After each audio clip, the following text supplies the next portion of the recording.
ഈ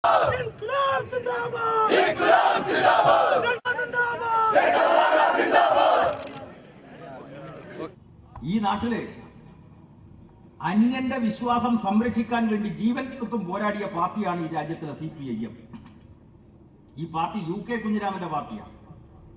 തലശ്ശേരി വർഗീയ കലാപത്തിന്റെ ഘട്ടത്തിൽ കലാപം നടത്തിയ RSSകാരെ നെഞ്ഞൂക്കോടുകൂടി നേരിടാൻ മുസ്ലിമിന്റെ പേര് പറയുന്ന ഒരു പാർട്ടി ഈ രാജ്യത്തുണ്ട്. ആ പാർട്ടിയുടെ നേതാക്കന്മാരല്ല, CPMന്റെ നേതാക്കന്മാർ അവിടെ പോയത്. അതായി പാർട്ടി UK കുഞ്ഞിരാമന്റെ പാർട്ടിയാണ്. ഇവിടെ വന്നു. അപ്പൊ ഇവിടെ വന്നപ്പോ നമ്മുടെ മുസ്ലിം ലീഗുകാരും പോപ്പുലർ ഫ്രണ്ടുകാരും ഈ രാജിവെച്ച് വന്നവർ ചെറുപ്പക്കാരോട് പറയുന്നത്, നിങ്ങൾക്ക് CPMന്റെ കൊടി പിടിച്ചു കഴിഞ്ഞാൽ പിന്നെ പള്ളി പോണ്ടി വരില്ല, അതോടുകൂടി പള്ളി പോക്ക് നിർത്തും, മാർക്സിസ്റ്റ് പാർട്ടി അതൊക്കെ നിരോധിക്കും. നോക്കണം എത്ര നികൃഷ്ടമായ നിലയിലാണ് ഈ പാർട്ടിക്കെതിരായിട്ട് പ്രചാരവേല നടത്തുന്നത്. ഈ നാട്ടിലെ കമ്മ്യൂണിസ്റ്റ് പാർട്ടി ദൈവവിശ്വാസത്തിനെതിരായിട്ട് യുദ്ധം ചെയ്യാൻ എവിടെയെങ്കിലും പറയാറുണ്ടോ? ദൈവവിശ്വാസത്തിനെതിരായിട്ട് CPMന്റെ ഏതെങ്കിലും മീറ്റിംഗിൽ പ്രസംഗിക്കാറുണ്ടോ? ഞങ്ങള് ജനങ്ങളുടെ ജീവിത പ്രശ്നങ്ങൾ പരിഹരിക്കാനുള്ള സമരം നടത്തുന്നവരാണ്, പോരാട്ടം നടത്തുന്നവരാണ്. ആ പോരാട്ടം നടത്തുന്ന CPMന്റെ അണികളിൽ ലക്ഷക്കണക്കിന് വിശ്വാസികളുണ്ട്. അമ്പലത്തിൽ പോകുന്നവര്, ചർച്ചിൽ പോകുന്നവര്, പള്ളിയിൽ പോകുന്നവരെല്ലാം ഉണ്ട്. അപ്പോ ഈ CPMലേക്ക് വരുന്നതിന് തടയിടാൻ വേണ്ടി ശത്രുക്കൾ നടത്തുന്ന നുണപ്രചരണത്തിന്റെ ഒരു സാമ്പിളാണ് ഞാൻ ഇവിടെ പറഞ്ഞത്. ഇവിടുന്ന് ഒരു സഖാവ് എന്നെ ഫോൺ ചെയ്തിട്ട് പറഞ്ഞു, സഖാവേ ഞങ്ങളെ പിന്തുടരുകയാണ്. ആര്?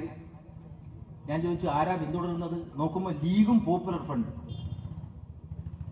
അപ്പോ നിസ്കാരത്തിന്റെ സമയമാകുമ്പോഴേക്ക് അവർ പിന്തുടരാൻ തുടങ്ങും. ഇവർ ഇതേവരെ പള്ളിയിൽ പോയവരാണ്, ഇനി പള്ളിയിൽ പോകുന്നുണ്ടോ? മനസ്സിലായില്ലേ? പള്ളിയിൽ പോകുന്നുണ്ടോ നോക്കാൻ വേണ്ടി ലീഗുകാരും പോപ്പുലർ ഫ്രണ്ടുകാരും. യാതൊരു സംശയവും വേണ്ട, ഞാൻ ഇവിടുത്തെ രാജിവെച്ച് വന്ന സഖാക്കളോട് പറഞ്ഞു, നിങ്ങളുടെ വിശ്വാസം നിങ്ങളുടെ വ്യക്തിപരമായിട്ടുള്ള കാര്യമാണ്. ഓരോരുത്തർക്കും അവരുടെ വിശ്വാസം അനുസരിച്ച്. മുത്തപ്പന് പയങ്കുറ്റി വെക്കുന്നവർക്ക് ആ പയങ്കുറ്റി വെക്കാം, പള്ളിയിൽ പോയി നിസ്കരിക്കേണ്ടവർക്ക് അതാവാം. ഞാൻ എവിടെയും പോകുന്നില്ല, ഒരു ആരാധനക്ക് പോകുന്നില്ല.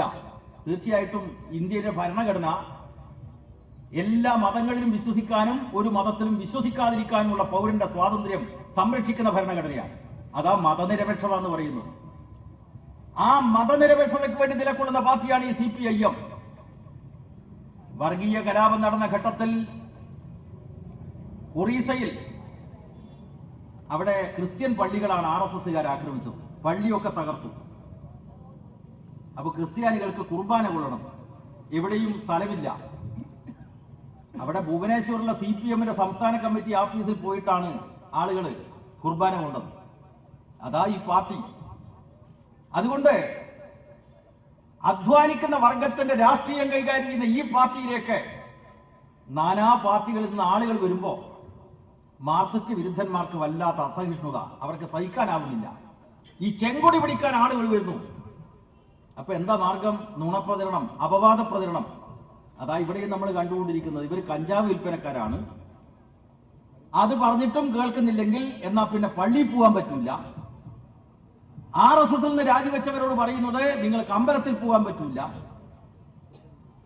ഈ നിലക്ക് നെറികെട്ട നിലയിലുള്ള മാർക്സിസ്റ്റ് വിരുദ്ധ പ്രചാരവേലകൾ നടത്തിക്കൊണ്ട് ഈ നാട്ടിൽ ശക്തിപ്പെട്ടുകൊണ്ടിരിക്കുന്ന CPMനെ ദുർബലപ്പെടുത്താനാവുമോ? ഒരിക്കലുമില്ല. തീർച്ചയായിട്ടും ഈ പാർട്ടിയെ ശരിയായി മനസ്സിലാക്കിക്കൊണ്ടാണ് കണ്ണാടിപ്പറമ്പിലെ ഉശിരന്മാരായിട്ടുള്ള ചെറുപ്പക്കാർ ഈ പാർട്ടിയുടെ കൊടി പിടിക്കാൻ മുന്നോട്ട് വന്നിട്ടുള്ളത്. അവരെല്ലാം CPMന്റെ കണ്ണൂർ ജില്ലാ കമ്മിറ്റിക്ക് വേണ്ടി ഞാൻ ഹാർദമായി അഭിവാദ്യം ചെയ്യുകയാണ്. അവരെ ഈ പാർട്ടിയിലേക്ക് സ്വാഗതം ചെയ്യുകയാണ്. ഇവരെ മാത്രമല്ല, നമ്മളെ കണ്ണാടിപ്പറമ്പിൽ